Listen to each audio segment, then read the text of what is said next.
हाय दोस्तों, नमस्कार। मैं प्रकाश और आप देख रहे हैं आरपी न्यूज 24। इस टाइम में मौजूद हूं आजमगढ़ जिला। समाजवादी विभाग वक्ता दिव्यांग है, जो अपने पैरों से दिव्यांग है और हाथ से दिव्यांग है, लेकिन समाजवादी विचारधारा को सोशल मीडिया के द्वारा जन जन तक पहुंचाते हैं। आइए इनसे हम जानने का प्रयास करेंगे। आपका हमारे चैनल में स्वागत है। भैया जी, सबसे पहले आपको बहुत बहुत धन्यवाद जो आप हमारे यहाँ आए जी। और आपके चैनल के माध्यम से जो भी दर्शक देख रहे हैं जी, उनको मेरी तरफ से जय अखिलेश, जय समाजवाद। जी। गुड्डू जी, हमारा क्वेश्चन है बिहार से जी जुड़ा हुआ। जी भैया, सही से इसका जवाब दीजिए ताकि जनता को लगे।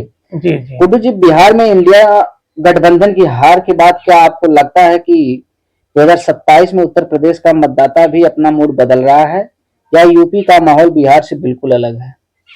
देखिए, बहुत बढ़िया सवाल आप पूछे हैं और निश्चित तौर पे सभी के जहन में इस समय चल रहा है सवाल जी कि कुछ लोग कह रहे हैं कि बिहार में स्थिति हो गई महागठबंधन की, तो यूपी में भी इसी तरह का परिणाम देखने को मिलेगा। जी लेकिन मैं आपको बता दूं, ये बिल्कुल एकदम गलत है।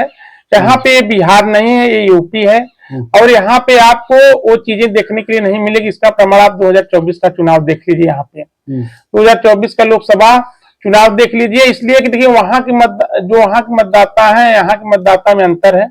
और जो बिहार चुनाव में जो कुछ चीजें रह गई, वहां पे देखिए चुनाव जो लड़ा नहीं गया है, वहां पे चुनाव बीजेपी और इंडिया गठबंधन के बीच में नहीं था, वहां का चुनाव इंडिया गठबंधन और चुनाव आयोग के बीच में था। चलिए ठीक है। आपके अनुसार बिहार में हार की सबसे बड़ी वजह बेरोजगारी, युवाओं की नाराजगी या संगठनात्मक कमजोरियां थी? क्या समाजवादी पार्टी यूपी इन गलतियों से सीख ले रही है? देखिए, एकदम निश्चित तौर पर देखिए बिहार में जो वहां पे जो एनडीए की जीत हुई है, तो कहीं ना कहीं जो बीच में कुछ वहां पे जो धर्म का मुद्दा था वो हावी हो गया। उसको मतलब उसमें बीजेपी कामयाब हो गई, धार्मिक मुद्दों में जो भड़काई जनता को। और दूसरा मुद्दा वहां पे देखिए, जो लोगों की महिलाओं के खाते में जो 10-10 हजार रुपए आए, तो ये चुनाव के समय में ये तो आना नहीं चाहिए था। सबसे बड़ी चीज ये, चुनाव आयोग वहां पे क्या कर रहा था? तो कहीं ना कहीं चुनाव आयोग वहां पे खुद चुनाव बीजेपी की तरफ से लड़ रहा था। तो वहां पे देखिए यही मुद्दा जो हावी हो गए, जिससे और कहीं ना कहीं थोड़ा जो बीजेपी की जो उतने लोग लग गए वहां पे, बीजेपी की पूरी लाभी वहां पे उतारी गई, इंडिया गठबंधन के खिलाफ भड़काया गया और कहीं ना कहीं थोड़ा वोटरों में विभाजन देखा गया। चलिए ठीक है। जैसा कि यूपी के बेरोजगार युवा जो है वर्षों से भर्ती घोटाले, पेपर लीक और लंबी प्रतीक्षा सूची से परेशान है, 2027 में समाजवादी पार्टी इनके लिए क्या ठोस योजना लाएगी? एकदम उसी मुद्दे पे 2027 में माननीय अखिलेश यादव जी चुनाव लड़ने जा रहे हैं और देखिए इसके अलावा कोई विकल्प भी नहीं है। इसलिए आप लोग इधर देख लीजिए कितने भर्तियां निकली हैं एनडीए की सरकार में, यहाँ पे योगी सरकार में कितनी भर्तियां निकली हैं, लेकिन कोई भी भर्ती सफल नहीं हुई है। कोई भी हमेशा परीक्षा लीक और पेपर हमेशा चला, कोई भी मतलब एक जो भर्ती कह लीजिए वो कोई भी उस तरह की भर्ती धरातल पे नहीं दिखी है। युवा यहाँ का परेशान है, बेरोजगार है और इस सबसे बड़ा मुद्दा चुनाव में 2027 चुनाव में होने जा रहा है।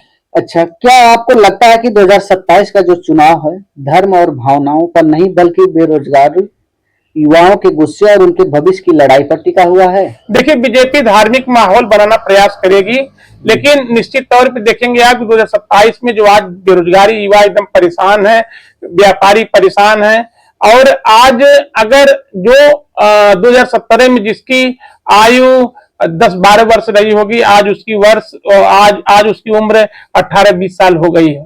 तो कहीं ना कहीं आज वो नौकरियों की तलाश में युवा भटक रहे हैं।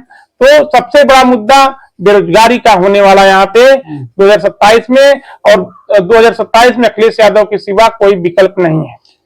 किसानों के एमएसपी, बिजली, पानी और कर्ज माफी जैसे मुद्दे लगातार गर्म हो रहे हैं उत्तर प्रदेश में। 2027 में इन समस्याओं के समाधान के लिए समाजवादी पार्टी का सबसे बड़ा वादा क्या होगा? देखिए, सबसे बड़ा मुद्दा इस समय चल रहा है। देखिए, किसानों को खाद समय पर नहीं मिल रही है। यूरिया खाद जो सरकार 2022 तक किसानों की आय दोगुनी होने की बात कर रही थी, वो किसानों के खाते में 2000 रुपए से ज्यादा और कुछ नहीं दे पाई है। आज डीएपी खाद किसानों को नहीं मिल रही, किसान लाठियां खा रहे हैं यहाँ पे गोदाम पर। उनके ऊपर लाठियां बरसाई जा रही। जब खाद जो सरकार नहीं दे सकती वो किसानों के लिए और क्या कर सकती है? एमएसपी की गारंटी कहां गई? तो माननीय अखिलेश यादव की सरकार बनेगी उत्तर प्रदेश में 2027 में, तो उसके बाद किसानों की कर्ज माफी योजना आएगी, किसानों को समय पर खाद की व्यवस्था दी जाएगी और उनके लिए एमएसपी गारंटी दी जाएगी। अच्छा, यूपी का मजदूर जो है वर्ग महंगाई, रोजगार की कमी और असुरक्षा से जूझ रहा है। जी। क्या समाजवादी पार्टी इसके लिए कोई मजदूर सुरक्षा मॉडल लाने जा रही है या बस ऐसे ही चुनाव में आकर के खड़ी हो जाएगी? नहीं, एकदम बहुत बढ़िया सवाल आप किए हैं। आज देखिए, जो हमारे मजदूर पेशा वर्ग के जो लोग हमारे यहाँ मजदूरी करने वाले, आज उनके लिए कहीं पे भी कोई भी कमाई का साधन नहीं रह गया है। महंगाई इस कदर बढ़ चुकी है कि जो भी उनका आय का स्रोत था, जो भी साधन जो दिन भर में वो 300, 400, 500 रुपए कमाते हैं, कहीं ना कहीं वो कमाई समझिए शाम तक वो दाल सब्जी खरीदने में वो सब खत्म हो जा रहा है। तो सबसे बड़ा मुद्दा है, अगर अखिलेश यादव जी की सरकार बनेगी तो जो मजदूर वर्ग है उनके लिए संगठन बनाया जाएगा, उनके लिए आयोग का गठन होगा और उनकी आवाज को बुलंद करने का काम समाजवादी सरकार करेगी। अच्छा, जैसे डबल इंजन सरकार के दावों के बावजूद क्या किसान, युवाओं और गरीबों की जमीनी हालत वास्तव में सुधरी है?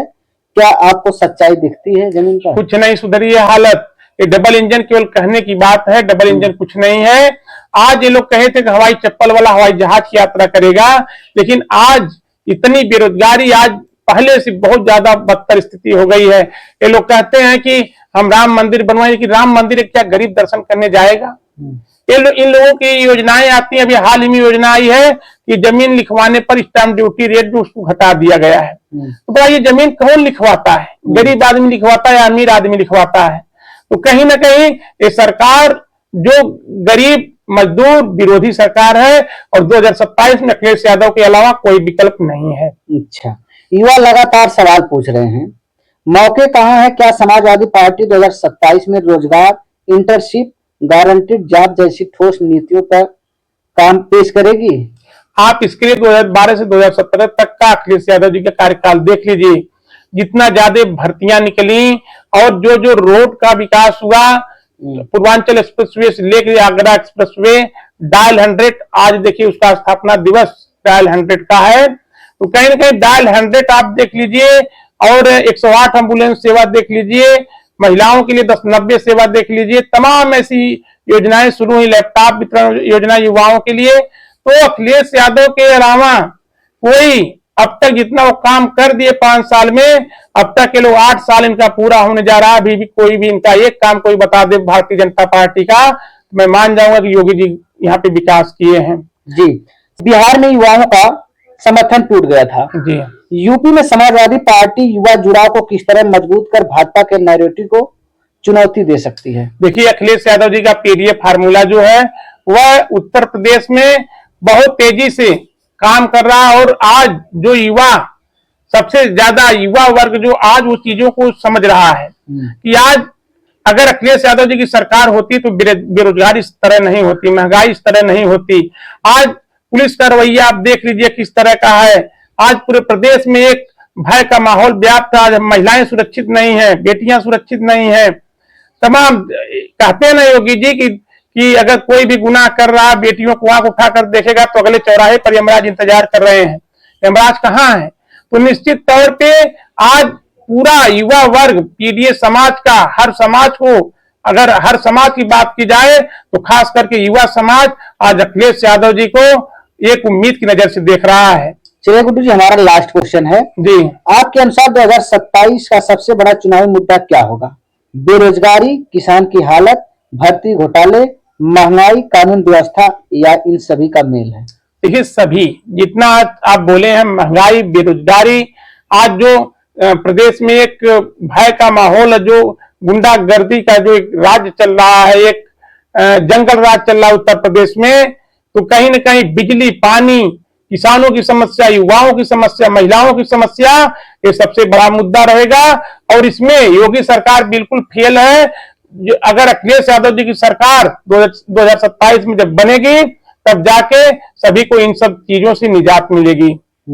और 2027 में अखिलेश यादव जी की सरकार बनने जा रही है। आप लोग ये मत सोचिए कि बिहार का जो हालत बिहार में जो हुई थी समाजवादियों को हालत उत्तर प्रदेश में, इसके लिए अगर आपको देखना 2024 का चुनाव देख लीजिए, अगर भारतीय जनता पार्टी का अगर केंद्र में सरकार का अगर रथ रोकने का अगर कोई काम किया तो समाजवादी पार्टी उत्तर प्रदेश में, और अब तक का सबसे बढ़िया प्रदर्शन समाजवादी पार्टी का 2024 में रहा, और वही प्रदर्शन हम लोग 2027 में दोहराने का काम करेंगे। आप लोग देखते रहिए, आप लोग एक गलत माहौल मत बनाइए। इसलिए हम कई लोगों के माध्यम से सुने हैं कि बिहार में गड़बड़ हो गया मामला, तो उत्तर प्रदेश में, बिहार से उत्तर प्रदेश का कोई लेना देना नहीं है। यहाँ का जो मतदाता वो अलग है, इसकी अलग चेष्टा है। आज दिनेश लाल यादव निरहुआ बहुत बड़ी बड़ी बातें कर रहे थे ना, खेसारी लाल यादव ये है वो है, वहां से उनको हरा दिया गया। मैं कह रहा हूं कि आए दिनेश लाल यादव निरहुआ लड़े और वहीं से खेसारी लाल यादव जी को लड़ाया जाएगा और उनको यहां से हरा कर भेजा जाएगा दिनेश लाल निरहुआ को। ये बिहार नहीं है, छपरा नहीं, ये आजमगढ़ है। चलिए दोस्तों, आपने गुड्डू की विचारधारा को सुना और कमेंट बॉक्स में बताइए कि क्या जो जिस तरीके से इनके विचार देखने को मिले हैं कितना सही है कितना गलत, आप लोग कमेंट बॉक्स में बताइए। और आप किसकी सरकार चाहते हैं 2027 में, कमेंट बॉक्स में बताइए। मैं रवि प्रकाश और आप देख रहे थे आरके न्यूज़ 24। जय हिंद, जय भारत। फिर मिलेंगे अगले मेहमान के साथ। जय हिंद, जय भारत। धन्यवाद।